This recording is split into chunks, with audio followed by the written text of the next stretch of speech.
ఒక్క వికర్ణుడు, దుర్యోధనుడి సొంత తమ్ముడు, 100 మందిలో ఒకడు, గాంధారి కడుపున పుట్టినవాడు. భీష్మద్రోణులారా మీకు బుద్ధి ఉందా లేదా అని ప్రశ్నించాడు. వికర్ణుల్లా బతకాలి, వికర్ణుల్లా బతకాలి, వికర్ణుల్లా బతకాలి. వాడిని సభా బహిష్కారం చేశారు ఈ పెద్ద మనుషులు. ఇవాళ సభల గురించి మాట్లాడతాం ఏమిటండి, దిక్కుమాలిన సభలు అప్పటి నుంచి ఉన్నాయి.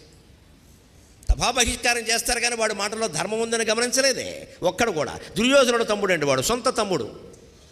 కౌరవులు 100 మంది దుర్మార్గులు అంటే ఎలాగా? అందులోనూ చాలా మంచి వాళ్ళు ఉన్నారు. తప్పనిసరి అన్నగారి ఆజ్ఞ కోసం కొంతమంది బలైపోయారు. ఆ వికర్ణుణ్ణి భీముడు యుద్ధంలో చంపవలసి వచ్చినప్పుడు గద పెట్టి కొడుతూ, వికర్ణ వికర్ణ నిన్ను కూడా చంపవలసి వస్తుందిరా, నిన్ను కూడా చంపవలసి వస్తుందిరా, నా చేతులు రావురా అంటే వికర్ణుడు ఎంత ధర్మాత్ముడు అంటే, అన్నయ్య అన్నయ్య ఇది యుద్ధం, ఇది యుద్ధం, నాకు విముక్తి కలిగించు, నాకు విముక్తి కలిగించు, కొట్టే అన్నాడు. భీముడు ఒక్క దెబ్బ కొట్టాడు, చచ్చిపోయాడు. భీముడు ఎంత ఉదాత్తంగా ప్రవర్తించాడు, వికర్ణుడు ఎంత ఉదాత్తంగా ప్రవర్తించాడు. ఏమి నా దేశ చరిత్ర, ఏమి మహాభారతం, ఏమి వ్యాస మహర్షి. నమస్కారం. పాత్రల విశ్లేషణ చేస్తే కడుపు ఉడికిపోతున్నాడు నిజంగా. ఇటువంటి వాళ్ళ, ఇటువంటి మహానుభావుల. ఇంకొక మాట అందరూ పెద్దవాళ్ళు, ముఖ్యంగా ఆస్తులు ఉన్నవాళ్ళు గ్రహించాల్సిన మాట ఇవాళ ఆధునిక కాలం కారణంగా. వ్యాపారాలు చేసేవాళ్ళకి, ఆస్తులు ఉన్నవాళ్ళకి ఒక హెచ్చరిక చేస్తున్నాడు క్షేమేంద్రుడు. షాపులో కొడుకును కూర్చోబెట్టచ్చండి, షాపు కొడుకు పేరు మీద పెట్టద్దండి, ఏమనుకోవద్దండి. మనం ఉన్నంత వరకు స్థిరాస్తులన్నీ తల్లిదండ్రుల పేరు మీదే ఉండాలి. కొడుకు కోడలు ఏం బతిమాలినా బెదిరించినా ఆస్తులు పెట్టద్దు. మేము ఉన్నాం కదా, హాయిగా చేసుకోండి, హైవేజ్ అనుభవించండి, ఆదాయం అనుభవించండి, అంతే. షాపు కొడుకు పేరు మీద పెట్టాము అంటే వాడు షాప్ అమ్మేసి సినిమా తీస్తాడు, ఇంకో వ్యాపారం ఏదో చేస్తాడు. తర్వాత తండ్రి ఏడుస్తూ కూర్చోవాలి ఇక్కడ. ఆయన ఉన్నంతకాలం బాగానే ఉందండి అంటారు. మరి ఇదే ఈయన ఉండగానే జరిగిపోతుంది అక్కడ. స్థిరాస్తులు ఎప్పుడూ పిల్లల పేరు మీద పెట్టకూడదు. పిత్రార్జితమైనవి, స్వార్జితమైనవి కూడా. పిత్రార్జితం కొంతమంది పొరపాటు పడతారు. స్వార్జితం సరే సరే, కొడుకులకి ఇవ్వాలని ఏం లేదు, దారిపోయేవాడికి ఇచ్చుకోవచ్చు, దానికి ఇబ్బంది లేదు. పిత్రార్జితం ఖచ్చితంగా కొడుకులకే ఇవ్వాలండి. మనకు తండ్రి ద్వారా 10 ఎకరాల పొలం వచ్చింది, లేదా ఒక షాప్ వచ్చింది, అది కొడుకు ఇవ్వాల్సింది హక్కు అండి. అతనికి 18 ఏళ్ల తర్వాత కోర్టులో వేస్తే వచ్చేస్తుందండి. కానీ దాంట్లో కూడా ఏమిటంటే తండ్రి అనుభవించాక ఇమ్మన్నారు కానీ ఉండగా ఇమ్మని చెప్పలేదు. ఎందుకని? ఇవాళ ఏం జరుగుతుందో అందరికీ తెలుసు. శుభ్రంగా ఆస్తులు రాయించుకున్న తర్వాత ఇక అమ్మా నాన్నను చూసే విధానం మొత్తం మార్పు వచ్చేస్తుంది. నాన్నగారు మీ వయసులో ఇప్పుడు 2 ఇడ్లీలు అవసరం అంటాడు, కొడుకే అంటాడు. 2 ఇడ్లీలు అవసరం అంటే ఓ దాంతో సరిపెట్టుకోవాలి. వాడు కొడుకు మాత్రం 6 ఇడ్లీలు పెడతాడు కూర్చోబెట్టి. ఇక అక్కడి నుంచి మనం ఏమనుకుంటాం, కొడుకుని ఏమనలేక మా వాడు మంచివాడేనండి. ఏం లేదమ్మా, మనవాళ్ళలోనే ఉంది దోషం, అనవసరంగా వాళ్ళని అనర్థం. ఈ కొంకే చేస్తున్నాడు ఇదంతా. లేకపోతే నిజంగా తేడా కూడా తెలిసేసుకో. కొడుకుని కూడా ఎవరికి పుట్టింది ఈ బుద్ధిని తెలుసుకో.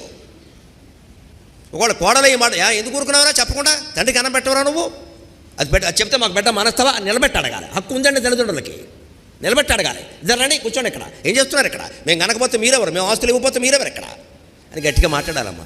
మన యోగం ఇంతేనమ్మా అని కూర్చోవద్దమ్మా, చేతకాంతానం అంటారు దాన్ని. గట్టిగా అడగాల్సిందే ఖచ్చితంగా. కోర్టుకి వెళ్తాం, జరిగే పనులు కాబట్టి కోర్టుకి వెళ్ళడం, దెబ్బలాట్లు పెట్టడం, 10 మందిని పిలుచుకురావడం, ఇంకాస్త బిగిసిపోతారు. అడిగేది ఏదో మనమే అడగాలి. నేను కన్నది ఎందుకు, పోషించింది ఎందుకు, నువ్వేంటి నాకు పెట్టేది, గాడిద గుట్టు నేనే పెడతా తిను. కాస్త స్వరం పెంచితే దెబ్బకి దాసోహం అవుతాడు. కొడుకు కాదు, కోళ్ళు కాదు, ఊళ్ళో వాళ్ళు దాసోహం అవుతారు. స్వరం పెంచాలి, పెంచవలసిన చోట పెంచాలి. ఉయ్యాలపాట పాడద్దు ఇక్కడ. అదే క్షేమేంద్రుడు చెబుతున్నాడు అందరికీ హెచ్చరికే కదా. నా పుత్రాయత్తం ఐశ్వర్యం కార్యమార్యేహి కదాచన. బుద్ధున్నవాడు ఎవడు తాను బతుకుండగా పుత్రుడి పేర ఆస్తి పెట్టాడు. పెట్టి ధృతరాష్ట్రుడు ఏమయ్యాడో చూసుకోమన్నాడు. సింహాసనం మీద నామమాత్రంగా కూర్చుని పుత్రార్పిత ప్రభుత్వ అభూత్, మొత్తం ప్రభుత్వం మీద అధికారం దుర్యోధనుడికి ఇచ్చాడు. వాడు ఆడించాడు ఇవన్నీ. ఏమంటే జరిగింది నేను చూస్తూ కూర్చున్నాను, నేను చూస్తూ కూర్చోవడం తప్పు కదండి. సింహాసనం మీద మీరు జూదం ఆపలేకపోవచ్చు, వస్త్రాపహరణం ఆపలేరా? జూదం పోనీ సరదాని ఆడించారండి, వస్త్రాపహరణం ఆపరా? అయిపోయిన తర్వాత ద్రౌపదీదేవి శపిస్తుందేమో అని భయంతో వాళ్ళ రాజ్యం వాళ్ళకి ఇస్తాడా? ఆ ముందే ఏం చెప్పాక అడిగాడు ఏం జరుగుతుంది, సభలో అలజడి జరుగుతుంది, ఏమిటి అని పక్కన విధుడితే కోడలని వస్త్రాలు ఊడ్చుతున్నారు అంటే ఇదేం బుద్ధి దుర్యోధనుడి. కానీ పద్యం పాడాడు 6:30 రాగంలో, కానీ వస్త్రాపహరణం ఆపలేదండి పెద్ద మనిషి. ఆర్మని వాడిని శృతి ఏమన్నాడు, పద్యం పాడాడు. నువ్వు పద్యం పాడతావా, జరిగేదాన్ని ఆపుతావా? యుద్ధం చేయవలసిన వాడు యుద్ధం చేయాలి, మంత్రం చదవలసిన వాడు మంత్రం చదవాలి. అది స్వధర్మ నిర్వహణ లేకపోతే. అందుకే ధృతరాష్ట్రుడు ఎన్ని రకాల బాధలు పడ్డాడో, అన్ని అవమానాలు పడ్డాడు, అన్ని బాధలు పడ్డాడు, చేయవలసిన పని చేయకపోవడం వల్ల. ఈయన సింహాసనం నుంచి లేవకపోవడం వల్ల భీష్ముడు అశక్తుడయ్యాడు. ఈయన లేచి, భీష్మ నేను గుడ్డివాడిని, నాకేం జరుగుతుందో తెలియట్లేదు, ఇల్లాలకి ఇంత అవమానం ఏమిటి, నా తరఫుని నువ్వు అడ్డుకో అంటే పుచ్చి ఎగిరిపోదండి దుర్యోధనుడికి భీష్ముడి చేతుల్లో ఆయన పరాక్రమం అంతా అక్కడ చూపించరు. ధర్మ నిర్వహణ కోసం గురువుని ఎదిరించిన మహానుభావుడు కదా భీష్ముడు. దుర్యోధనుడిని సగిస్తాడా? ఒక్క దెబ్బతో తలకాయ తీసి పారేస్తాడు. ఈ మాట దుర్యోధనుడి సింహాసనం నుంచి ధృతరాష్ట్రుడి సింహాసనం నుంచి గుడ్డి దర్బార్ నుంచి రాలేదు. ఆ భీష్ముల వారు ఎటువంటి ఆలోచనలో ఉన్నారు? అక్కడి నుంచి వస్తే తప్ప మనం ఏమి చేయకూడదనే అమాయకత్వంలో వారు ఉన్నారు. మొత్తం మీద ఇళ్ళకి అన్యాయం జరిగిపోయింది. ఒక్క వికర్ణుడు, దుర్యోధనుడి సొంత తమ్ముడు, 100 మందిలో ఒకడు, గాంధారి కడుపున పుట్టినవాడు, భీష్మద్రోణులారా మీకు బుద్ధి ఉందా లేదా అని ప్రశ్నించాడు. వికర్ణుల్లా బతకాలి, వికర్ణుల్లా బతకాలి, వికర్ణుల్లా బతకాలి. వాడిని సభా బహిష్కారం చేశారు ఈ పెద్ద మనుషులు. ఇవాళ సభల గురించి మాట్లాడతాం ఏమిటండి? దిక్కుమాలిన సభలు అప్పటి నుంచి ఉన్నాయి. సభా బహిష్కారం చేస్తారు కానీ వాడి మాటల్లో ధర్మం ఉందని గమనించలేదే ఒక్కడు కూడా. దుర్యోధనుడు తమ్ముడు అండి, వాడు సొంత తమ్ముడు. కౌరవులు 100 మంది దుర్మార్గులు ఉంటే ఎలాగా? అందులోనూ చాలా మంచి వాళ్ళు ఉన్నారు. తప్పనిసరి అన్నగారి ఆజ్ఞ కోసం కొంతమంది బలైపోయారు. ఆ వికర్ణుణ్ణి భీముడు యుద్ధంలో చంపవలసి వచ్చినప్పుడు గద పెట్టి కొడుతూ, వికర్ణ వికర్ణ నిన్ను కూడా చంపవలసి వస్తుందిరా, నిన్ను కూడా చంపవలసి వస్తుందిరా, నా చేతులు రావురా అంటే వికర్ణుడు ఎంత ధర్మాత్ముడు అంటే, అన్నయ్య అన్నయ్య ఇది యుద్ధం, ఇది యుద్ధం, నాకు విముక్తి కలిగించు, నాకు విముక్తి కలిగించు, కొట్టే అన్నాడు. భీముడు ఒక్క దెబ్బ కొట్టాడు, చచ్చిపోయాడు. భీముడు ఎంత ఉదాత్తంగా ప్రవర్తించాడు, వికర్ణుడు ఎంత ఉదాత్తంగా ప్రవర్తించాడు. ఏమి నా దేశ చరిత్ర, ఏమి మహాభారతం, ఏమి వ్యాస మహర్షి. నమస్కారం. పాత్రల విశ్లేషణ చేస్తే కడుపు ఉడికిపోతున్నాడు నిజంగా. ఇటువంటి మహానుభావుల ఇన్ని చిత్రాలు ఉన్నాయి భారతంలో. మనం చారుచర్య పేరు మీద భారతమే చెప్పుకున్నాం సుమారుగా. అనేక రహస్యాలు, అనేక విశేషాలు. ఒక మనిషి బలం వెనకాల రహస్యం ఉన్నట్టే బలహీనత వెనకాల కూడా ఒక రహస్యం ఉంటుంది. బలంతో పాటు బలహీనతను కూడా అర్థం చేసుకోవడమే హిందూ ధర్మం, హిందూ సంస్కృతి. ఈ బలహీనత ఇది నీకు ఉండకుండా చూసుకో, ఈ బలం ఇది నీకు ఉండేలా చూసుకో. ఇన్ని రకాల చెప్పుకుంటూ వచ్చాడు. ఇంకా చివరిగా ఒక్క మాట, ఎన్నో రకాల కష్టాలు సుఖాలు జీవితంలో ఉంటూనే ఉంటాయి. కానీ జీవితాన్ని లక్ష్యంగా పెట్టుకుని ఎలా గడపాలి అంటే, రేపో ఎల్లుండో వెళ్ళిపోతాం, వెళ్ళిపోయేలోగా ఏమన్నా చేసుకోవాలి కదా అని ఒక్క నిర్ణయానికి రావాలి మనిషి. అంతే సంతోషదం, అంతే సంతోషదం విష్ణుం, అంతే సంతోషదం విష్ణుం, అంతే సంతోషదం విష్ణుం స్మరేద్ధంతారమాపదాం, అంతే సంతోషదం విష్ణుం స్మరేద్ధంతారమాపదాం. శరతల్పగతో భీష్మక శరతల్పగతో భీష్మక సస్మార గరుడధ్వయం, సస్మార గరుడధ్వయం. జీవితంలో భీష్ముడు లాంటి వాడే పొరపాటు పడిన సందర్భాలు చూశాం. విదురుడు లాంటి ధర్మవేత్తలు ఉండి కూడా ధర్మాన్ని నిలబెట్టలేకపోయిన పరిస్థితి చూశాం. ధర్మరాజు అని పేరు పెట్టుకున్నవాడు కూడా అధర్మ వ్యూహాలు అనుసరించాల్సిన పరిస్థితిని చూశాం. మనమేం అంతకంటే గొప్పవాళ్ళం కాదు. మన జీవితాల్లో ఇవి రావని ఏం లేదు. పైగా ఇంత గొప్పగా మనం ఆలోచించలేం కూడా, తొందరపడి నిర్ణయాలు తీసుకుంటాం.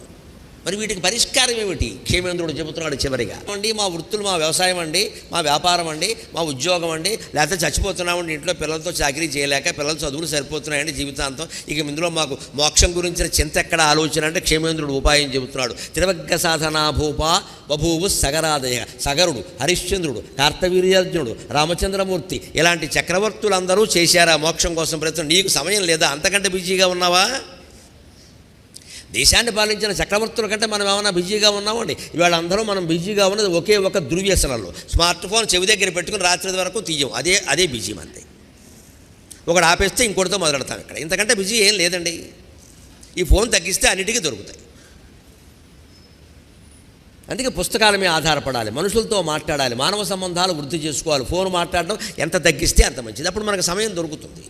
అందుకే పరస్పరం అబాధకాన్, ధర్మంతో వల్ల అర్థానికి డబ్బు సంపాదించడం మానక్కల, కోరికలు తీర్చుకోవడం కూడా మానక్కల, ధర్మాన్ని మానక్కల, మోక్షాన్ని మానక్కల. దేని సమయం దానికి కేటాయించండి. పొద్దున్న అందుకే నేను మొహమాటం లేకుండా చెప్పాను కదా, 5ంటికి నిద్రలేచి 6ంటికి స్నానం ముగించుకుని 6:30కి ఏదో జపమో తపమో పారాయణో స్తోత్రమో ఏదైనా పర్వాలేదు, ఒక్క అరగంట కేటాయించలేరా అండి? ఆడా మగ అంత బిజీగా ఉన్నారండి? 6 నుంచి 6:30 వరకు ఆ పని ఏదో అయిపోయాక ఆ తాగే కాఫీయో చేసే టిఫిన్ అప్పుడు చేయలేమా? ప్రాణాలు పోతాయా? ఆ కాస్త కేటాయించలేమా? 5ంటికి లేవాలి, 6ంటికి అయిపోవాలి, 6:30కి అయిపోవాలి. ఏదైనా కొన్ని ప్రత్యేక సందర్భాల్లో కొందరు కుదరకపోవచ్చు. కుదరని వాళ్ళు చాలామంది ఉండరండి, తక్కువ మందే ఉంటారు. మనం కావాలనే చేయము. అసలు 7:30, 8 వరకు నిద్ర లేవము. ఇక మిగిలినవన్నీ ఎక్కడ కుదురుతాయి? అందుకని ప్రణాళికాబద్ధమైన జీవితం ఉంటే ధర్మార్థకామ మోక్షాలు 4 సాధించవచ్చు అని స్పష్టంగా చెబుతున్నాడు. ఇంకో కీలకమైన విషయం చెబుతున్నాడు క్షేమేంద్రుడు.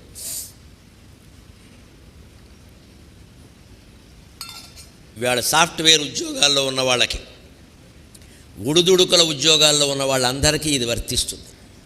ఈ సాఫ్ట్వేర్లో నీకెంత ప్రజ్ఞ ఉన్నా సరే, సంగీతమో, సాహిత్యమో, శిల్పమో, చిత్రలేఖనమో, లేకపోతే మాకు మళ్ళీ 4 మాటలు చెప్పగలగడమో, ఇది కూడా కళే. కళ కాకపోతే ఎంతమంది కూర్చొని వింటారేమిటి? ఏదో ఒకటి నేర్చుకో. ఈ ఉద్యోగమే కాపాడుతుందని అనుకోవద్దు. అలాగని ఈ కళ మీద ఆధారపడి స్థిరమైన ఉద్యోగం వదులుకోవద్దు. మామూలు ఉద్యోగాలు వేరు, స్థిరమైన ఉద్యోగాలు, ప్రభుత్వ ఉద్యోగాలు అవి కొన్ని ఉంటాయి, అవి వదులుకోకూడదు. ఖాళీ సమయంలోనే చేసుకోవాలి. అలాగని ఉద్యోగం ఉంది కదా అని, సాఫ్ట్వేర్ కదా, నాకు ఇప్పుడు ప్యాకేజీ బాగుంది కదా, 24 lakhs కదా, నెలకి 2 లక్షలు కదా నాకు అని చెప్పి చిత్రకళ నీకు వచ్చింది మానేయకు, గానకళ మానేయకు, కవిత్వం మానేయకు, చేసుకో. ఎందుకని ఆపత్కాలంలో ఈ ఉద్యోగం కాపాడుతుందో లేదో కానీ ఆ కళ కాపాడుతుందండి ఖచ్చితంగా. దానికి ఉదాహరణ చెబుతున్నాడు భారతం నుంచి. అర్జునుడు ఎంత గొప్ప చక్రవర్తి, తమ్ముడు ఎంత వీరుడు. ఆయన్ని ఏడాది పాటు అజ్ఞాతవాసంలో కాపాడింది ఏమిటండి? డ్యాన్సు. ఈ డ్యాన్స్ రాకపోతే ఏం చేసేవాడు ఆయన? ఏం చేస్తాడు? నేను అర్జునుడిని అంటే ఆవిడ ఉద్యోగం హై ప్రొఫైల్, మేము భరించలేమని పంపేస్తాం. లేదంటే నేను పేడివాడిని, నాకు నాట్యం చేయడం వచ్చునండి, నాట్యం నేర్పుతాను అమ్మాయిలకి అంటే, పేడివాడు కాబట్టి అంతఃపురంలో అవకాశం ఇచ్చారు. నేను పేడిని కాదు క్రీడిని అంటే ఇవ్వరండి. ఆ రోజుల్లో చాలా జాగ్రత్తలు తీసుకునేవాడు రాజు. అంతఃపురం దగ్గర ఎప్పుడు నపుంసకులనే ఉద్యోగంలో పెట్టేవారు. సరైన మొగాన్ని పెడితే ఏం జరుగుతుందో వాళ్ళకే తెలుసు. పెట్టేవారు కాదు. ఎందుకంటే వీళ్ళకి చాలామంది భార్యలు ఉండేవారు, వీళ్ళ అనుమానాలు వీళ్ళవే. అందుకని నపుంసకులను పెట్టేవారు. కానీ ఆ వ్యవస్థను మనం మెచ్చుకోవాలి. ఎందుకంటే ఇవాళ థర్డ్ జెండర్ మనం అవమానించి మాట్లాడుతున్నాం. థర్డ్ జెండర్ వాళ్ళకి పూర్తిగా ఉద్యోగాలు ఇచ్చిన వ్యవస్థ హిందూ ధార్మిక వ్యవస్థ, హిందూ రాచరిక వ్యవస్థ. మనం ఇవాళ నపుంసకులను మాట్లాడుతున్న వాళ్ళకి బ్రహ్మాండమైన ఉద్యోగాలు ఇచ్చారు, వాళ్ళకి తగిన చోట వాళ్ళకి ఇచ్చారు. రోడ్డు మీద అడుక్కు తినమని చెప్పలేదు. నువ్వు నిజంగా సంసారానికి పనికిరావు, ఇంకో దానికి పనికొస్తావు కదా. సంసారానికి పనికిరాకపోతే సంగీతం పాడకూడదా? అందుకని ఆ ఉద్యోగం ఇచ్చారండి. వ్యవస్థ అంటే ఏమిటి? నిజమే, ఆయన వికలాంగుడు, కన్ను లేదు, కాలు లేదు, లేకపోతే ఏవో పుంస్తం లేదు, మంచిది. ఇంక వేరే వాటికి పనికొస్తాడు కదా, ఉపయోగించుకోండి. ఎందుకు అతను అవమానిస్తారు? మనం చేతకాని వాడు అనడానికి ఉపయోగిస్తున్నాం ఈ మాట. ఇందులో చేతకాని వాడు అయితే ఇంకో చోట చేతనైన వాడు అవుతాడు కదా, అది ఎందుకు వాడుకోకూడదు అన్నాడు.